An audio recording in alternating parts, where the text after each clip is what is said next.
ಎಲ್ಲರಿಗೂ ನಮಸ್ಕಾರ. Amitha's kitchen and life ಸ್ಟೈಲ್ಗೆ ಸ್ವಾಗತ. ಸ್ನೇಹಿತರೆ, ಇಲ್ಲಿ ನಾನು ಕಾಡು ಮಾವಿನ ಹಣ್ಣು ತಗೊಂಡಿದ್ದೇನೆ. ಕಾಡು ಮಾವಿನ ಹಣ್ಣು ನೋಡಿ ಇಷ್ಟು ತಗೊಂಡಿದ್ದೇನೆ. ಇದರ ಚೆನ್ನಾಗಿ ವಾಶ್ ಮಾಡಿದ್ದೇನೆ. ಹಾಗೆ ಪಾಮಜ್ಜೆಯನ್ನೆಲ್ಲ ಚೂರಿಯಲ್ಲಿ ಕಟ್ ಮಾಡಿ ಕೆರೆಸಿ ತೆಗೆದಿದ್ದೇನೆ. ಯಾವಾಗಲೂ ಅಷ್ಟೇ ಇದರ ಸೈಡಲ್ಲಿ ಕಪ್ಪು ಇದ್ದದನ್ನೆಲ್ಲ ಫಸ್ಟಿಗೆ ನಾವು ಚೆನ್ನಾಗಿ ಸ್ವಲ್ಪ ಹೊತ್ತು ನೀರಲ್ಲಿ ನೆನೆ ಹಾಕಿ ಅನಂತರ ಕತ್ತಿಯಲ್ಲಿ ಹೀಗೆ ಒರೆಸಿದ್ರೆ ಉಂಟಲ್ಲ ಚೆನ್ನಾಗಿ ಬರ್ತದೆ. ಇಲ್ಲದ್ರೆ ನಾವು ಅದನ್ನು ಹಿಚುಕುವಾಗ ಅದರ ಕಪ್ಪಿದೆಲ್ಲ ನಮ್ಮ ರಸಕ್ಕೆ ಬಿಡ್ತದೆ, ಇದರ ಪಲ್ಪಿಗೆ ಬಿಡ್ತದೆ. ಹಾಗಾಗಿ ಫಸ್ಟಿಗೆ ಚೆನ್ನಾಗಿ ವಾಶ್ ಮಾಡಬೇಕು. ತೊಟ್ಟು ಸೈಡಲ್ಲಿದ್ದಂಥ ಕಪ್ಪಿದ್ದಂಥ ಪಾಮಾಜಿನೆಲ್ಲ ಚೂರಿಯಲ್ಲಿ ಕೆರೆಸಿ ತೆಗಿಬೇಕು. ಆನಂತರ ಇಲ್ಲಿ ನಾವೀಗ ತೊಟ್ಟನ್ನು ಕಟ್ ಮಾಡಿ ಪಲ್ಪು ಮತ್ತು ಇದರ ಗೊರಟನ್ನು ಬೇರೆ ಬೇರೆ ಮಾಡಿಕೊಳ್ಳ ನೋಡಿ. ಹಾಗೆ ಇದನ್ನು ಚೆಕ್ ಮಾಡಿಕೊಳ್ಬೇಕು. ಏನಾದರೂ ಹುಳ ಏನಾದರೂ ಉಂಟಾ ಅಂತ ಚೆಕ್ ಮಾಡಿಕೊಳ್ಬೇಕು ನೋಡಿ. ಚೆನ್ನಾಗಿ ಹೀಗೆ ಬಿಡಿಸಿದ ನಂತರ ನಾವು ಇದರ ಸಿಪ್ಪೆ ಮತ್ತು ಗೊರಟನ್ನು ಬೇರೆ ಬೇರೆ ಮಾಡುವ. ಎಲ್ಲವನ್ನು ಕೂಡ ಇದೇ ರೀತಿ ಮಾಡಿಕೊಳ್ಳ.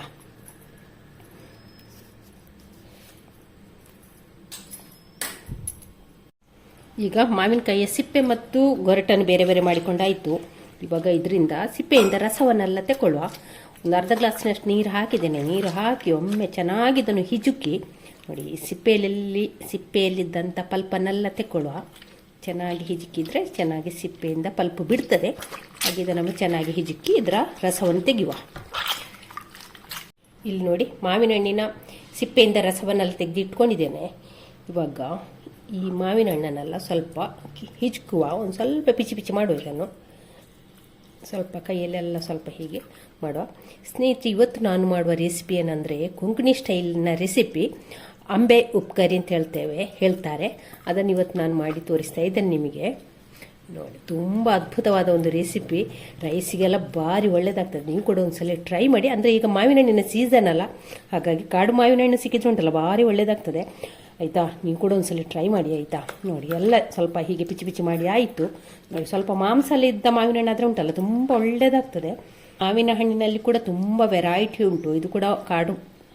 ಇದು ಕೂಡ ಕಾಟು ಮಾವಿನ ಹಣ್ಣೆ ನೋಡಿ. ಇದರಲ್ಲಿ ಮಾಂಸ ಜಾಸ್ತಿ ಉಂಟು, ಕೆಲವದರಲ್ಲಿ ಮಾಂಸ ಜಾಸ್ತಿ ಇರೋದಿಲ್ಲ. ಚಿಕ್ಕ ಮಾವಿನ ಹಣ್ಣು ಆದರೆ ಅದರಲ್ಲಿ ಮಾಂಸ ಜಾಸ್ತಿ ಇಲ್ಲ ನೋಡಿ. ಇದನ್ನೆಲ್ಲ ಕಿವುಚಿಕೊಂಡಾಯಿತು. ಇವಾಗ ಇದನ್ನೆಲ್ಲ ಒಂದು ಪಾತ್ರೆಗೆ ಹಾಕಿಕೊಳ್ಳ.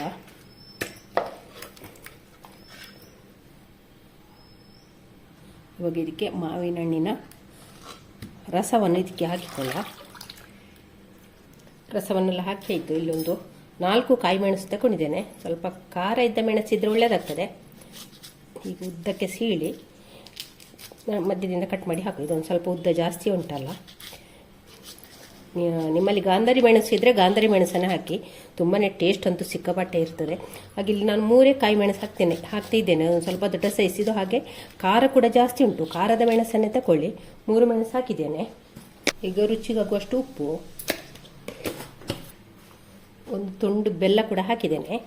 ಹಾಕಿ ಇದನ್ನೀಗ ನಾವು ಮೇಲೆ ಇಟ್ಟು ಬೇಯಿಸುವ. ಚೆನ್ನಾಗಿ ಮಿಕ್ಸ್ ಮಾಡುವ ನೋಡಿ. ಚೆನ್ನಾಗಿ ಮಿಕ್ಸ್ ಆಗಲಿ. ಇನ್ನು ಇದನ್ನು ನಾವು ಬೇಯಿಸ್ಕೊಳ್ಬೇಕು. ಚೆನ್ನಾಗಿ ಕುದಿ ಬರಲಿ ಇದು ನೋಡಿ. ಚೆನ್ನಾಗಿ ಕುದೀತಾ ಉಂಟು. ಒಳ್ಳೆ ಕುದಿ ಬರಲಿ. ಇನ್ನೂ ಕೂಡ ಮಾವಿನ ಹಣ್ಣು ಬೇಯಬೇಕು. ಹಾಗೆ ಮೆಣಸು ಎಲ್ಲ ಬೇಯಬೇಕು. ಜಾಸ್ತಿ ಬೇಯಬೇಕು. ಒಂದು 10 ನಿಮಿಷ ಬೇಯಿಸಿಕೊಂಡ್ರೆ ಸಾಕಾಗ್ತದೆ. ಚೆನ್ನಾಗಿ ಕುದಿ ಬಂದ ನಂತರ ಒಂದು 5 ನಿಮಿಷ ಬೇಯಿಸಿ ಸಾಕಾಗ್ತದೆ ನೋಡಿ. ಇನ್ನೊಮ್ಮೆ ಚೆನ್ನಾಗಿ ಕುದಿ ಬರಲಿ. ಇನ್ನೊಂದು 5 ನಿಮಿಷ ನಾವು ಹೀಗೆ ಇದನ್ನು ಬಿಡುವ. ಇಲ್ಲಿ ಇವಾಗ ಮಾವಿನ ಹಣ್ಣು ಚೆನ್ನಾಗಿ ಕುದೀತಾ ಉಂಟು, ಬೆಂದಿದೆ. ಆ ಹೊತ್ತಿಗೆ ಇಲ್ಲಿ ನಾನು 1 ಟೇಬಲ್ ಸ್ಪೂನ್ನಷ್ಟು ಕಾರ್ನ್ಫ್ಲೋರ್ ತಗೊಂಡಿದ್ದೇನೆ. ನೀವು ಕಾರ್ನ್ಫ್ಲೋರ್ ಇಲ್ಲ ಇದ್ದರೆ ಅಕ್ಕಿ ಹಿಟ್ಟು ತಗೊಳ್ಬೋದು, ಇಲ್ಲ ಮೈದಾ ಕೂಡ ತಗೊಳ್ಬೋದು. ಯಾವುದನ್ನು ಬೇಕಾದ್ರೂ ತಗೊಂಡು ಇದನ್ನೊಮ್ಮೆ ಚೆನ್ನಾಗಿ ಸ್ವಲ್ಪ ನೀರು ಹಾಕಿದ್ದೇನೆ. 1 ಟೇಬಲ್ ಸ್ಪೂನ್ ಕಾರ್ನ್ಫ್ಲೋರಿಗೆ ನೀರು ಹಾಕಿ ಒಮ್ಮೆ ಚೆನ್ನಾಗಿ ಇದನ್ನು ಮಿಕ್ಸ್ ಮಾಡುವ. ಹೀಗೆ ಚೆನ್ನಾಗಿ ಕಲಡಿಸ್ಕೊಳ್ಳ ನೋಡಿ. ಇಲ್ಲಿ ನಮ್ಮದು ಮಾವಿನ ಹಣ್ಣಿನ ಬೆಂಕಿಯನ್ನು ಸಿಮ್ಮಲ್ಲಿ ಇಟ್ಕೊಂಡಿದ್ದೇನೆ. ಮಾವಿನ ಹಣ್ಣಿನ ರಸ ನೋಡಿ ಇಷ್ಟು ಹೀಗೆ ಉಂಟು. ಹೀಗೆ ಅಂದರೆ ನಮಗೆ ಇದಕ್ಕೆ ಹಾಕಬೇಕು ಅಂತ ಏನಿಲ್ಲ. ಇದರಲ್ಲಿ ತುಂಬ ಮಾಂಸ ಉಂಟಲ್ಲ, ಈ ಮಾವಿನ ಹಣ್ಣಲ್ಲಿ ತುಂಬ ಮಾಂಸ ಉಂಟಲ್ಲ, ಇದಕ್ಕೆ ಈ ಮಿಶ್ರಣವನ್ನು ಹಾಕಬೇಕು ಅಂತಿಲ್ಲ, ಈ ಪೇಸ್ಟನ್ನು ಹಾಕಬೇಕು ಅಂತಿಲ್ಲ. ಅಂದರೆ ಕೆಲವೊಂದು ಮಾವಿನ ಹಣ್ಣಲ್ಲಿ ನೋಡಿ ರಸ ಇರುವುದಿಲ್ಲ, ಪಲ್ಪು ಕಡಿಮೆ ಇರ್ತದಲ್ಲ, ಅಂಥ ಮಾವಿನ ಹಣ್ಣಿಗೆ ಇದನ್ನು ಹಾಕಿಕೊಳ್ಬೋದು ಅಂತ ನನ್ನೊಂದು ಅನಿಸಿಕೆ. ಅಂದರೆ ಇದು ಕೊಂಕಣಿ ರೆಸಿಪಿ, ಹಾಗಾಗಿ ಇದಕ್ಕೆ ನೋಡಿ ಇದು ನೋಡಿ ಥಿಕ್ನೆಸ್ ಈ ರೀತಿ ಇದೆ ನೋಡಿ.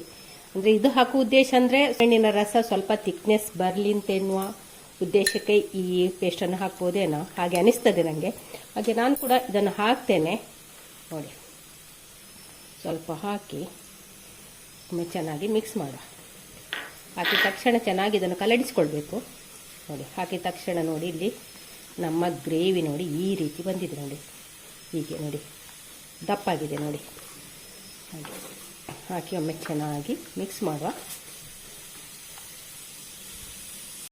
ಇವಾಗ ನೋಡಿ ಚೆನ್ನಾಗಿ ಕುದಿ ಬರ್ತಾ ಉಂಟು ನೋಡಿ. ಹಾಗೆ ಗ್ರೇವಿ ನೋಡಿ ಈ ರೀತಿ ಬಂದಿದೆ ನೋಡಿ. ಇಷ್ಟು ಥಿಕ್ನೆಸ್ ಕೊಟ್ಟಿದೆ ನಾವು ಕಾರ್ನ್ಫ್ಲೋರ್ ಹಾಕಿದ ಕಾರಣ.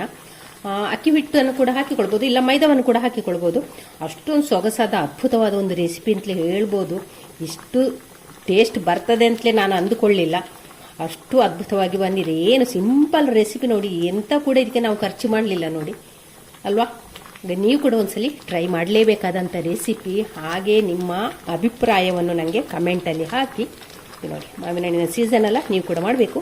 ಹಾಗೆ ನೋಡಿ ಇಷ್ಟಾದರೆ ಸಾಕು. ಚೆನ್ನಾಗಿ ಕುದಿ ಬರ್ತಾ ಉಂಟು. ಇಷ್ಟಾದರೆ ಸಾಕು. ಈಗ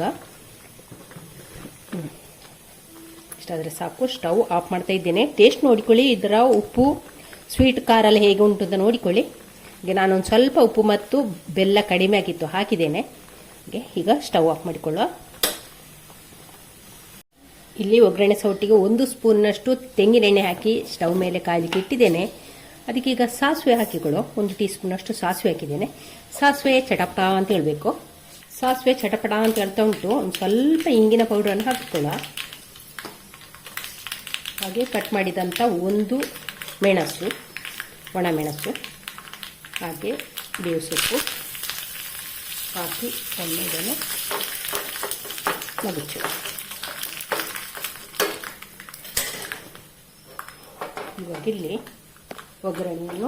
ಇವಾಗ ಒಗ್ಗರಣೆಯನ್ನು ಆಂಬೆ ಉಪ್ಪುಕರಿಗೆ ಹಾಕುವ. ಸ್ನೇಹಿತರೆ, ನಿಮಗೆ ಕೊಂಕಣಿ ಸ್ಟೈಲ್ ಆಂಬೆ ಉಪ್ಪುಕರಿ ಇಷ್ಟ ಆಯಿತಾ? ಹಾಗಾದರೆ ನೀವು ಕೂಡ ಒಂದ್ಸಲ ಟ್ರೈ ಮಾಡ್ತೀರಲ್ಲ. ಹಾಗೆ ವಿಡಿಯೋವನ್ನೆಲ್ಲರಿಗೂ ಶೇರ್ ಮಾಡಿ ಆಯಿತಾ. ತುಂಬ ಅದ್ಭುತವಾದ ಒಂದು ರೆಸಿಪಿ. ಹಾಗೆ ನಾಳೆ ಹೊಸ ಬ್ಲಾಗ್ ಅಥವಾ ರೆಸಿಪಿ ಸಿಗೋಣ. ಎಲ್ಲರಿಗೆ take care. Bye bye. Thank you ಸ್ನೇಹಿತರೆ.